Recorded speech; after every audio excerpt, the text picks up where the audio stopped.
Por que Deus permite que a sua verdade seja esmagada em praça pública?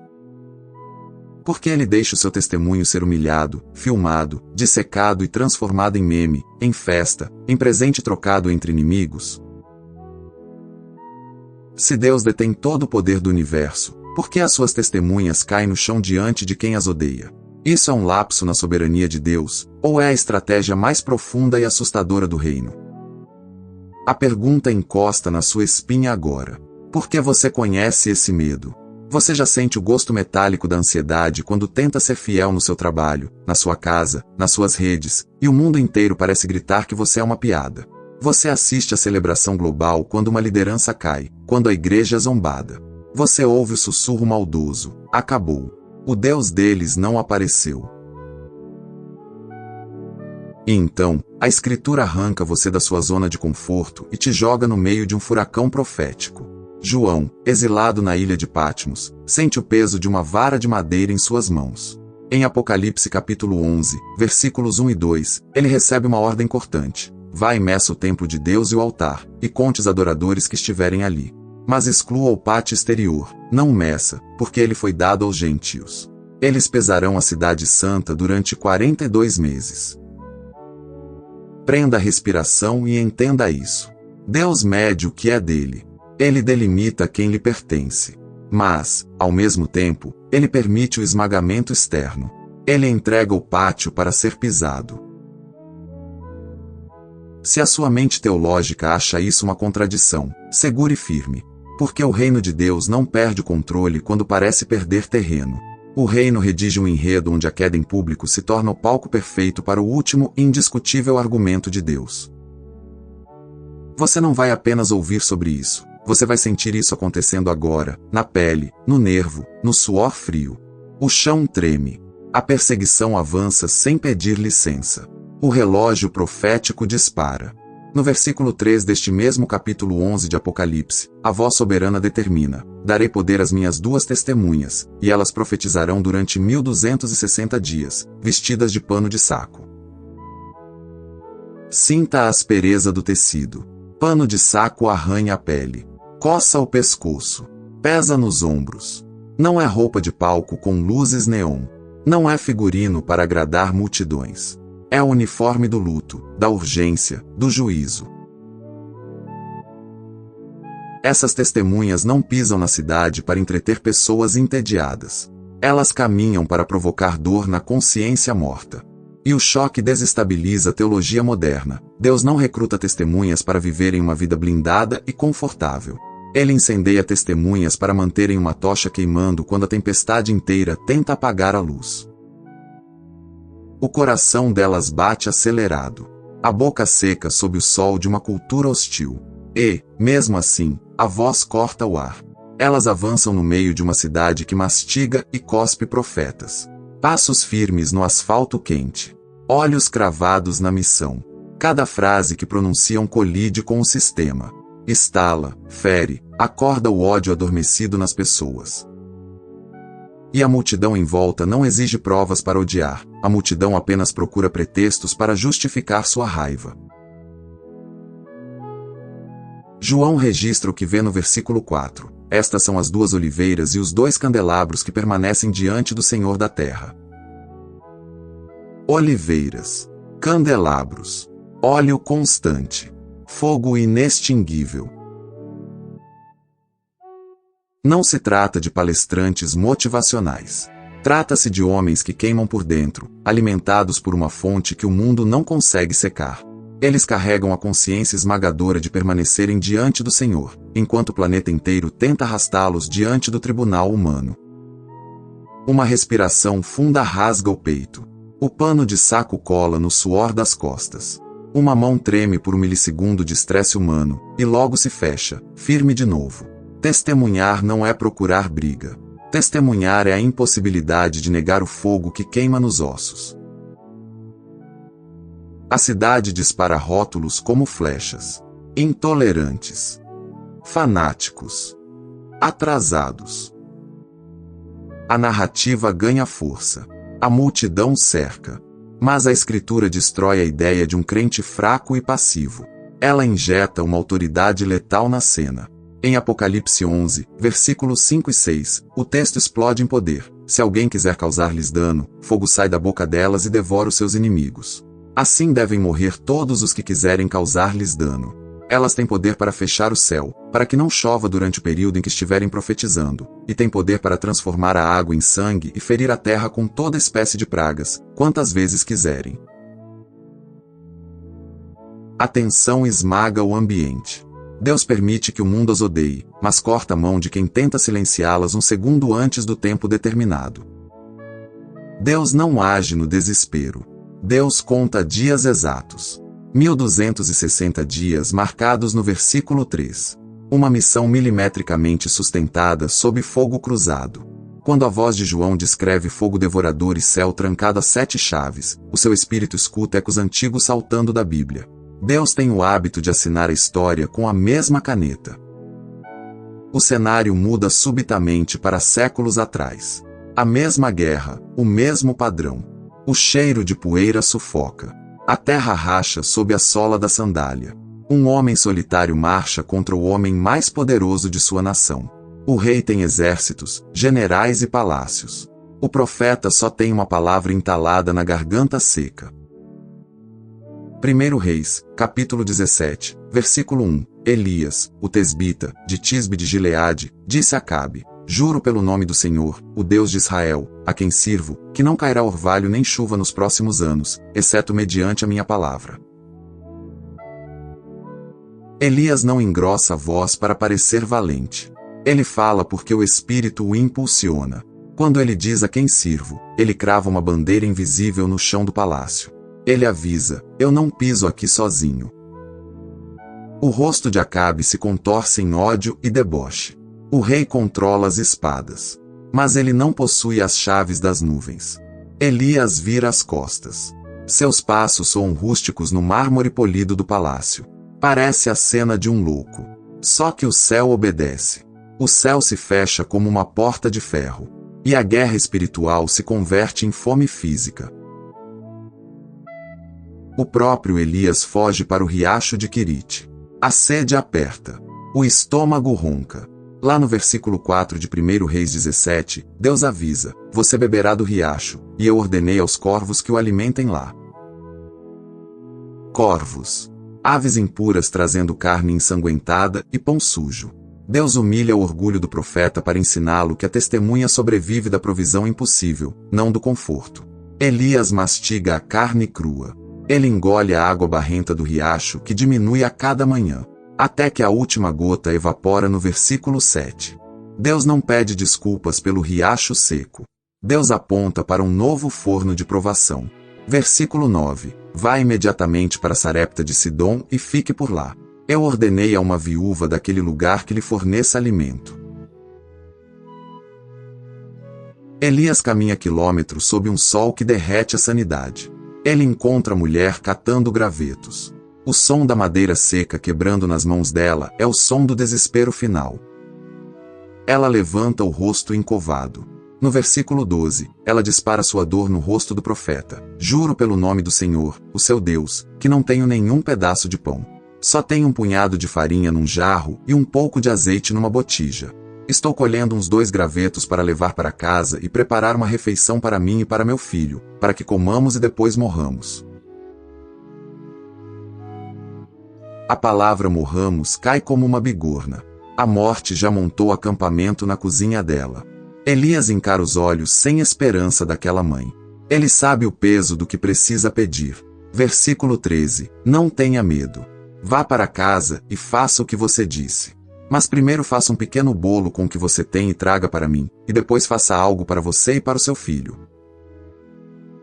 Primeiro para mim. Uma exigência que parece crueldade sádica. A mente da viúva grita. A raiva sobe a garganta. Ela olha para o filho esquelético. Ela olha para o estranho poeirento. Mas a palavra profética exige uma reordenação da realidade. Antes de se entregar ao luto, entregue-se à confiança irracional. Ela vira as costas. Entra na casa escura. A mão treme quando pega o jarro de barro. O som áspero da farinha raspando no fundo arrepia a pele. Ela vira a botija. Uma gota solitária e lenta de azeite cai na massa. Ela amassa o pão da morte. O fogo estala. O cheiro invade o casebre. Ela leva o pão até Elias. O coração dela falha uma batida.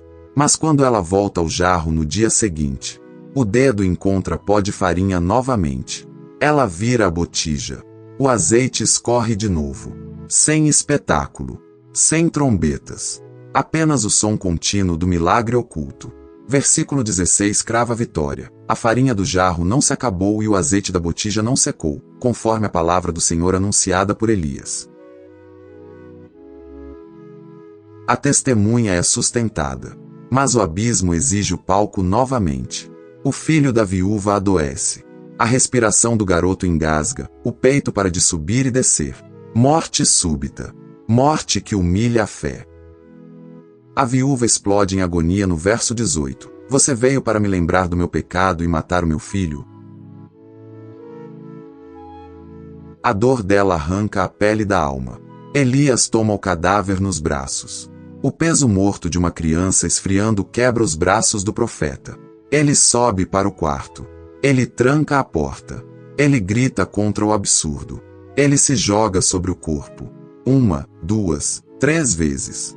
O suor de Elias molha o rosto gelado do garoto. No versículo 21, ele ruge: ó Senhor meu Deus, faze a vida deste menino voltar. E a resposta divina não vem como um trovão no céu, vem como uma lufada de ar quente saindo dos pulmões do menino morto. A vida volta. A humilhação perde os dentes. A mãe confessa no verso 24 que a palavra na boca do profeta é a verdade final. Agora, arranque-se de Sarepta e volte o seu rosto para a rua sangrenta de Apocalipse 11. A mesma guerra. O mesmo confronto entre a morte que zomba e o Deus que sopra. As duas testemunhas de Apocalipse profetizam sob ódio mortal. E a narrativa nos leva ao limite do que nossa teologia frágil suporta. O milagre não blinda o profeta da morte final. A frase do versículo 7 soa como um golpe na boca do estômago. Quando tiverem concluído seu testemunho, a besta que vem do abismo guerreará contra elas, irá vencê-las e matá-las. Quando tiverem concluído. Preste atenção. A besta não tem autonomia. Ela só ataca quando o relógio do céu soa o alarme e diz: missão encerrada. Pode liberar as correntes. O mundo traduz isso como a vitória da fera. O céu traduz isso como o ponto final de um trabalho bem feito. A besta emerge. Não como um monstro de filme, mas como um sistema implacável que coordena leis, cultura e mídia contra o que é santo. A guerra explode. O fôlego falta. O golpe atinge o rosto das testemunhas. O sangue escorre pelo pano de saco. Eles caem. O impacto dos corpos quebra o silêncio tenso da cidade. E a humilhação entra em sua fase mais nojenta, a exibição pública.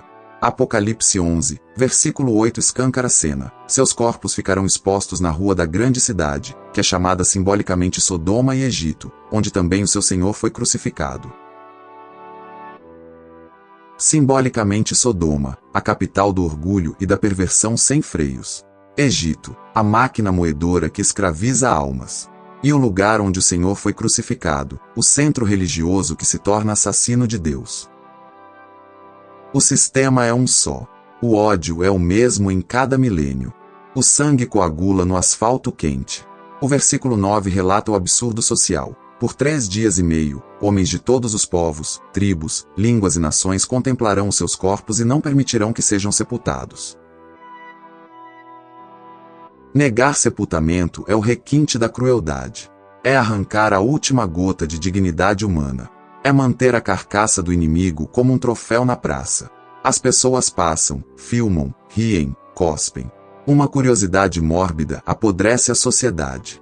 A testemunha não apenas cai, ela é consumida pelos olhos de um mundo doente. O versículo 10 acelera a festa do inferno. Os habitantes da terra se alegrarão por causa delas e comemorarão, trocando presentes, pois esses 2 profetas haviam atormentado os que habitam na terra. O ódio global decreta feriado. O inferno organiza um amigo oculto. Caixas embrulhadas mudam de mãos. Garrafas são abertas. O silêncio dos profetas soa como música para quem vive em rebelião. O tormento de ouvir a verdade finalmente cessa. E você olha para a tela do seu celular hoje, para as notícias, e vê o mesmo espírito dançando sobre a ruína de famílias cristãs e de reputações justas. A garganta aperta.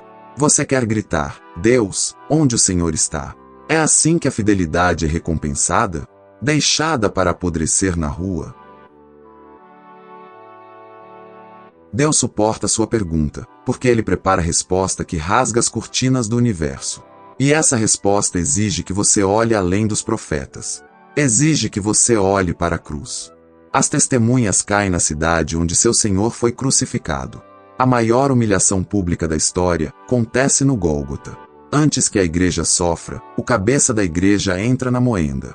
Você está lá. Sente o sol bater na nuca. O cheiro de suor, pó e sangue cobre a colina. O corpo de Jesus pende, pendurado por cravos de ferro que rasgam tendões. Cada respiração exige que ele raspe as costas esfoladas contra a farpa da madeira. O ar falta. Os pulmões queimam. E a zombaria rola solta lá embaixo, igualzinha à festa de Apocalipse 11. Lucas, no capítulo 23, versículo 35, narra o veneno. O povo ficou observando, e as autoridades a zombavam dele, dizendo: salvou os outros, salve-se a si mesmo, se é o Cristo de Deus, o escolhido. Zombaria é o esforço desesperado do ímpio para transformar a santidade em piada, aliviando o próprio peso da culpa. Os soldados entram na brincadeira cruel. No versículo 36, empurram vinagre contra os lábios rachados de Jesus. O gosto azedo desce rasgando a garganta ressecada. No versículo 37 provocam: se você é o rei dos judeus, salve-se a si mesmo. Aí pulsa o poder brutal de Cristo. Ele tem poder para arrancar os pregos com uma ordem mental. Ele tem poder para pulverizar a colina. Mas se ele desce, a humanidade afunda. Ele fica. Ele sofre. Ele sangra. Ele conclui o seu testemunho. No versículo 46, o grito rasga a tarde escura. Jesus bradou em alta voz: Pai, nas tuas mãos entrego meu espírito. Tendo dito isso, expirou. A cabeça pende. O tórax para. O mundo solta um suspiro de alívio macabro. A religião corrupta comemora. A derrota parece total e absoluta. O corpo é trancado num túmulo de pedra fria. Mas Deus tem um problema irremediável com a morte. Ele gosta de destruí-la quando ela acha que venceu. 3 dias no túmulo de Cristo. 3 dias e meio para as 2 testemunhas em Apocalipse 11. A matemática do céu empurra a fé humana até o abismo do impossível, até o ponto em que a carne diz: já cheira mal. E então, quando a zombaria global atinge o seu auge, quando a troca de presentes está no auge da risada, Deus interrompe a história. Lá em Apocalipse 11, versículo 11, o texto vira o universo de cabeça para baixo. Mas depois dos 3 dias e meio, um sopro de vida vindo de Deus entrou neles, e eles se puseram de pé, e grande temor apoderou-se dos que os viram. Prenda a respiração e visualize a cena. As moscas voam ao redor dos cadáveres pisoteados no asfalto. Um sorriso maldoso brilha no rosto de quem assiste. E, de repente, um dedo se contrai. O sangue coagulado volta a ficar vermelho e líquido, correndo como lava fervente pelas veias secas. Um arrepio invisível sacode os corpos. Um som de ar entrando violentamente em pulmões rasgados quebra a festa. O sopro de vida não desce como uma brisa suave. Ele bate como o choque de um desfibrilador cósmico. Eles se levantam. A rua congela. O riso morre na garganta da multidão. O presente de comemoração escorrega das mãos trêmulas e cai no chão. O coração de cada inimigo bate no pescoço. O terror, absoluto e incontrolável, agarra a alma da cidade. Eles não levantam devagar, se arrastando. Eles ficam em pé como estátuas de juízo. Eles ficam em pé como assinatura de Deus dizendo: acabou a palhaçada. Uma morte é argumento. Uma ressurreição no meio da praça é a derrota completa do sistema humano. O terror de quem assiste não é o temor do arrependimento, é o pânico de quem percebe que zombou do Criador do universo e agora está diante da conta. E o céu não pede desculpas. A voz divina rasga as nuvens. Versículo 12. Então elas ouviram uma forte voz dos céus que lhes dizia: subam para cá. E elas subiram ao céu numa nuvem, enquanto seus inimigos olhavam. Os inimigos não conseguem fechar os olhos. O clarão os obriga a assistir. A gravidade perde o seu efeito. Os dois profetas sobem, cortando o céu, enquanto o pânico toma conta das ruas. É a vindicação total. Deus não encerra a cena com efeitos especiais vazios. Ele manda a fatura do juízo para a terra. Versículo 13 bate como marreta. Naquela mesma hora houve um grande terremoto, e 1/10 da cidade desabou. 7.000 pessoas morreram no terremoto, e os sobreviventes ficaram aterrorizados e deram glória ao Deus dos céus. O chão ondula. O asfalto racha como biscoito seco. Prédios de arrogância desabam levantando colunas de poeira cinza que sufocam os gritos. A estrutura física da grande cidade engole a própria soberba. O sistema colapsa. 7.000 caem. E quem sobra, com os joelhos no cascalho, olhando a destruição, é obrigado a vomitar o seu orgulho e dar glória ao Deus dos céus. Essa narrativa agarra você pelos ombros agora. Saia da profecia e olhe para o espelho do seu tempo. Por que Deus permite o escárnio antes do sopro? Por que Deus deixa o mundo fazer a festa da sua ruína? Porque Deus não quer apenas salvar você das chamas, Ele exige desmascarar todos os deuses falsos desta geração. Ele encena a derrota pública do seu povo para atrair o sistema do mundo para a armadilha do excesso de confiança. O mundo expõe a queda do crente, Deus expõe a falência do mundo. O mundo faz 3 dias e meio de dancinhas e memes, Deus resolve a eternidade inteira em um único sopro. A humilhação do justo nunca é a prova de que Deus perdeu o endereço. A humilhação do justo é a bigorna onde Deus forja a espada da vitória final. E aqui dói na sua realidade. Você vive na grande cidade. O espírito de Sodoma e do Egito respira no seu escritório, na sua faculdade, no algoritmo do seu telefone. A cultura atual rótula a santidade como opressão tóxica. Ela chama a pureza de loucura psiquiátrica. E quando um escândalo derruba um líder cristão, quando você falha na sua tentativa de ser puro, o tribunal da internet acende os refletores. Eles comemoram. Eles destroem sua reputação. Eles fazem a festa do versículo 10. E o medo te paralisa. Você pensa em silenciar. Você esconde a Bíblia. Você abaixa o tom de voz quando o assunto é Jesus. Você calcula cada palavra com medo de ser o próximo cancelado, o próximo humilhado, a próxima carcaça jogada na rua para o amigo oculto dos ímpios. Mas a Escritura pega você pelo colarinho e diz: acorde. O limite da besta está traçado no versículo 7 de Apocalipse 11. A morte social, a ruína ou a perseguição física só alcançam você quando tiver concluído seu testemunho. O seu trabalho na Terra não é sair invicto do debate do Twitter. Não é agradar a roda de amigos. Não é construir um nome inatacável. O seu único e insubstituível chamado é permanecer no posto e terminar o raio do testemunho. Você não tem que gerar o fogo. Apenas não solte a tocha. Quando você se sente ridículo, fraco, sugado até a última gota de paciência e o seu jarro de farinha emocional está batendo no fundo, lembre da mulher catando gravetos. Lembre da botija. O Deus de 1 Reis 17, verso 16, faz a provisão durar não para o luxo, mas para a sobrevivência do propósito. Quando você carrega o pano de saco do luto por uma nação que vira as costas para a Bíblia, e seus próprios amigos riem das suas convicções morais, lembre que você já foi medido pelo cordel de Deus, lá em Apocalipse 11:1. O pátio lá fora pode estar sendo pisoteado, a igreja pode parecer que está desmoronando, as instituições podem ceder à cultura pop, mas Deus sabe o tamanho exato do seu altar. Ele não perde um filho sequer no caos. E se algo sagrado morreu dentro de você esta semana, a sua coragem murchou, o seu chamado parece um cadáver jogado no asfalto quente da desilusão, e você sente a culpa dançando sobre a sua cabeça, preste atenção. Não foque no riso do mundo. Foque no tempo de Deus. 3 dias e meio. Pode demorar, pode feder, pode doer no osso. Mas o sopro de vida do versículo 11 tem o seu nome escrito nele.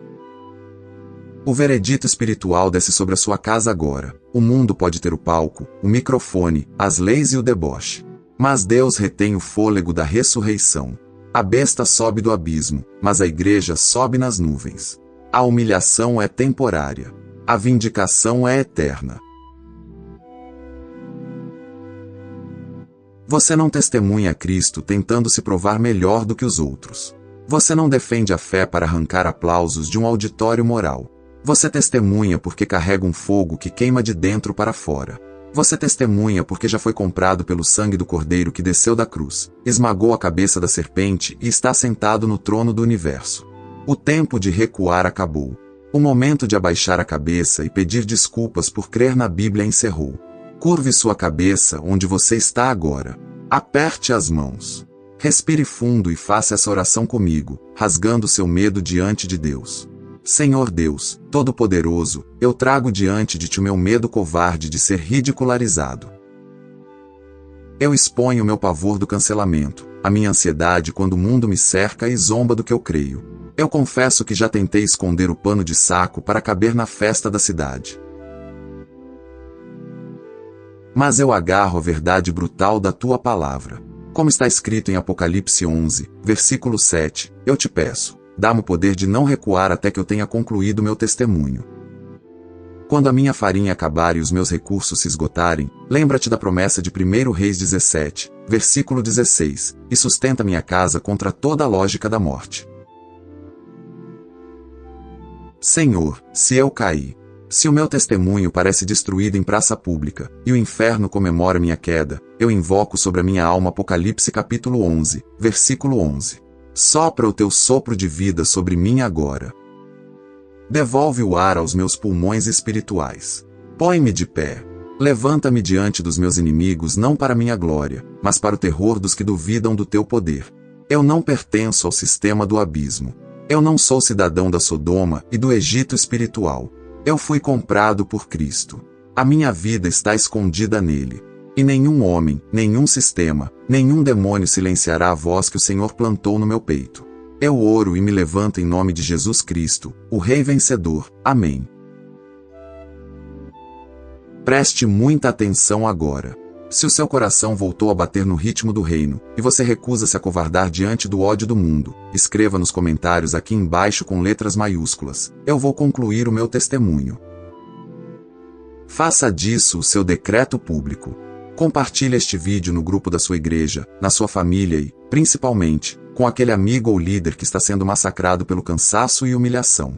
Ele precisa sentir o sopro da vida hoje. E inscreva-se no canal Palavra Pura, ativando as notificações. Porque aqui nós não diluímos a Escritura para caber no gosto do mundo, nós brandimos a palavra como a espada que ela é. Que a presença aterrorizante do Deus que levanta os mortos caminhe ao seu lado amanhã. Fique de pé e não negocie o seu chamado.